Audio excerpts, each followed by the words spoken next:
friends, welcome to Shiny சமையல். இன்னைக்கு நம்ம கிண்ணத்தப்பம் தான் பார்க்க போறோம். இதுல அரிசி மாவும் தேங்காய் பாலும் கருப்பட்டியும் யூஸ் பண்ணி எப்படி பண்றதுன்னு பார்க்க போறோம். கிண்ணத்தப்பத்துல சுகர் யூஸ் பண்ணி பண்ணுவாங்க. நான் இன்னைக்கு கருப்பட்டி பயன்படுத்தி எப்படி பண்றதுன்னு காட்ட போறேன். வாங்க வீடியோக்குள்ள போகலாம்.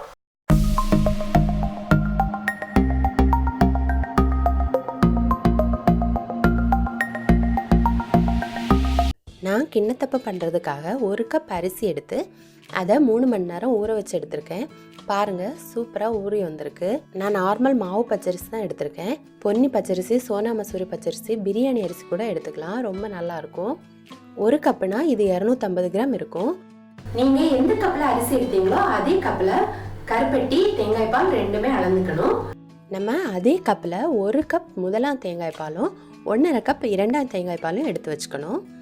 அடுத்து ஒரு பாத்திரம் எடுத்து அதில் 1.25 கப் கருப்பட்டி எடுத்துக்கணும்.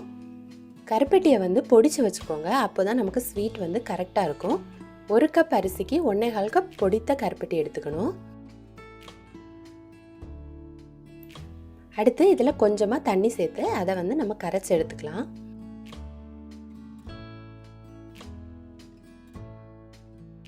இது இப்போது நல்லா கரைஞ்சி வந்திருக்கு. இதை நம்ம இனி வடிகட்டி வச்சுக்கலாம். அதில் இருக்க தூசி எல்லாம் வந்துடும். அப்போது அடுத்து நம்ம கிண்ணத்தப்பம் பண்ணுறதுக்காக மாவை அரைச்சி எடுத்துக்கலாம். ஒரு மிக்ஸி ஜார் எடுத்து அதில் அரிசியை சேர்த்து தண்ணிக்கு பதிலாக 2ஆம் தேங்காய் பால் சேர்த்து நம்ம அரைச்சிக்கணும். தேங்காய் பாலை ரொம்ப அதிகமாக சேர்த்துடாதீங்க, அப்புறம் அது நல்லா அரைஞ்சி கிடைக்காது. அதனால் கொஞ்சம் கொஞ்சமாக சேர்த்து அரைச்சிக்கோங்க. இப்போ பாருங்கள், இந்த மாதிரி இதில் சின்ன சின்ன கட்டிகள் கூட இல்லாத மாதிரி நம்ம நல்லா நைஸாக அரைச்சி எடுத்துக்கணும். அப்போ தான் நமக்கு கிண்ணத்தப்பம் ரொம்ப சாஃப்டாக கிடைக்கும். அதனால் எவ்வளோ சாஃப்டாக அரைக்க முடியுமோ அவ்வளோ சாஃப்டாக அரைச்சிக்கலாம். அடுத்து மீதி இருக்க அரிசியை இதே மாதிரி அரைச்சிக்கலாம். அரைச்சதுக்கு அப்புறமா அதில் ஒரு முட்டை சேர்த்துக்கணும். நீங்கள் இதை ஒரே பேட்சாக கிரைண்ட் பண்ணி எடுத்தீங்கன்னா அதுலேயே ஒரு முட்டையும் 3 ஏலக்காயும் சேர்த்து அரைச்சிக்கோங்க. நான் இது 2 பேட்சாக அரைக்கிறேன், அதனால் செகண்ட் இதில் முட்டை சேர்த்துக்கிறேன். நான் இதில் ஒரு முட்டையும் 3 ஏலக்காயும் சேர்த்து நல்லா அரைச்சி எடுத்துக்கிறேன். முட்டை எதுக்காக சேர்க்குறோன்னா அப்போ தான் நமக்கு கிண்ணத்தப்பம் ரொம்ப சாஃப்டாக கிடைக்கும். அடுத்து நம்ம எடுத்து வச்சுருக்க முதலாம் தேங்காய் பாலையும் நம்ம அரைச்சி மீதி இருக்கிற 2ஆம் தேங்காய் பாலையும் மொத்தமாக இதில் சேர்த்து நல்லா மிக்ஸ் பண்ணி எடுத்துக்கணும். நல்லா மிக்ஸ் பண்ணி கொடுத்ததுக்கப்புறமா நம்ம எடுத்து வச்சுருக்க கருப்பட்டி கரைசலையும் இதோட சேர்த்து நல்லா மிக்ஸ் பண்ணி எடுத்துக்கணும். இப்போ எல்லாம் சேர்த்து நல்லா மிக்ஸ் பண்ணி எடுத்தாச்சு. இதை இனி நம்ம வடிகட்டி எடுத்துக்கணும். இந்த மாதிரி சின்ன ஹோல் இருக்கிற ஜல்லடையாக எடுத்துக்கோங்க. அப்போ தான் நமக்கு அதில் இருக்க சின்ன சின்ன அரிசி கூட நமக்கு வந்துடும். நமக்கு மாவு பால் மாதிரி இருக்கணும். அதில் எந்த சின்ன சின்ன அரிசியுமே இருக்கக்கூடாது. அதனால் இந்த மாதிரி சின்ன ஹோல் இருக்கிற ஜல்லடையாக எடுத்துக்கோங்க. இதில் நம்ம 2-3 டைம் இதை அரிச்சு எடுத்துக்கணும். அப்போ தான் நமக்கு கிண்ணத்தப்பம் ரொம்ப சாஃப்டாக கிடைக்கும். நல்லா கலக்கி கொடுத்து வடிகட்டிக்கோங்க.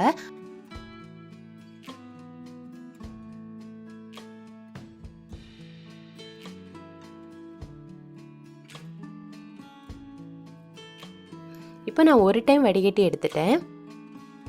அதே மாதிரி செகண்ட் டைமும் வடிகட்டி எடுத்துக்கணும். நல்லா மிக்ஸ் பண்ணி கொடுத்து வடிகட்டி எடுத்துக்கோங்க. அப்போ தான் அடியில் எதுவுமே ஸ்டே ஆகாமல் நல்லா மிக்ஸ் ஆகி நமக்கு கிடைக்கும். இப்போ நான் எல்லாமே வடிகட்டி எடுத்துட்டேன்.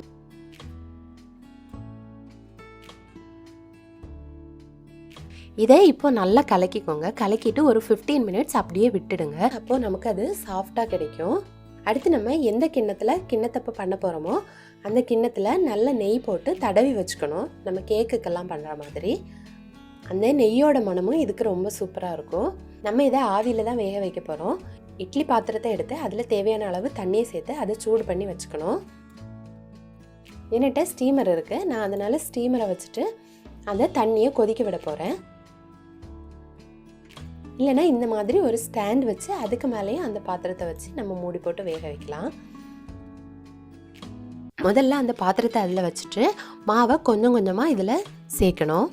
மாவை கலக்கி கலக்கி எடுத்துக்கோங்க. இல்லைனா அந்த கெட்டியான மாவெல்லாம் அடியில் தங்கிடும். இது நம்ம கலக்கி எடுக்கும்போது எல்லாம் மிக்ஸாக வரும். அதே மாதிரி மாவை ரொம்ப கனமாக விடாதீங்க. கொஞ்சம் மீடியம் சைஸ் இருக்கிற மாதிரி ஊற்றிக்கலாம். ரொம்ப கனமாக வச்சா வேகிறதுக்கும் டைம் ஆகும், ரொம்ப திக்காக ஆகிடும். இப்போது அதுக்கு மேலே ஒரு மணத்துக்காக கொஞ்சம் ஜீரகம் சேர்க்குறோம். இந்த ஜீரகத்தோட மனம் இதுக்கு ரொம்ப நல்லாயிருக்கும். அடுத்து இதுக்கு மேலே ஒரு துணியை போட்டு முதல்ல மூடி வச்சுக்கலாம். இது எதுக்காகனா இதில் ஆவியாகிற தண்ணியெல்லாம் இந்த கிண்ணத்தப்பத்திலே சேர்ந்து நம்ம இது வேகிறதுக்கு ரொம்ப டைம் எடுத்துடும். அதனால் இதுக்கு மேலே ஒரு துணியை நம்ம போட்டோன்னா அந்த ஆவியாகிற தண்ணி அந்த துணியிலே போயிடும். இப்போது இதை மூடி போட்டு மீடியம் ஃப்ளேமில் 20 மினிட்ஸ் வேக விடணும். ஒரு ஸ்பூன் வச்சு பார்த்தோன்னா அதில் ஒட்டாமல் வந்துச்சுன்னா நம்ம கிண்ணத்தப்பம் ரெடி ஆயிடுச்சுன்னு அர்த்தம்.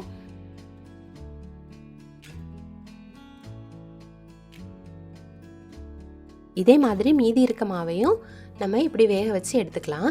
இந்த மாதிரி சின்ன சின்ன பவுலில் கூட வைக்கலாம். நம்ம குழந்தைங்களுக்கு ரொம்ப பிடிக்கும். நம்ம இந்த கிண்ணத்தப்பத்தை ஒரு 30 மினிட்ஸாவது ஆற விடணும். அப்போ தான் அது நம்ம கையில் ஒட்டாமல் பாத்திரத்துலேருந்து சூப்பராக வரும். இது மீதி இருந்துச்சுன்னா நீங்கள் ஃப்ரிட்ஜில் வச்சு அடுத்த நாள் கூட சாப்பிட்லாம். ரொம்ப டேஸ்ட்டாக இருக்கும். இப்போ நம்ம இதை ஒரு பாத்திரத்தில் மாற்றி கட் பண்ணிடலாம்.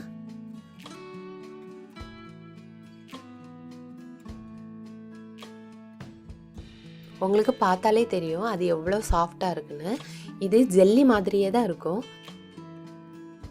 கருப்பட்டி சேர்க்கறதுனால இதை எல்லாராலையும் சாப்பிட முடியும். ரொம்ப ஹெல்த்தியானதும் கூட.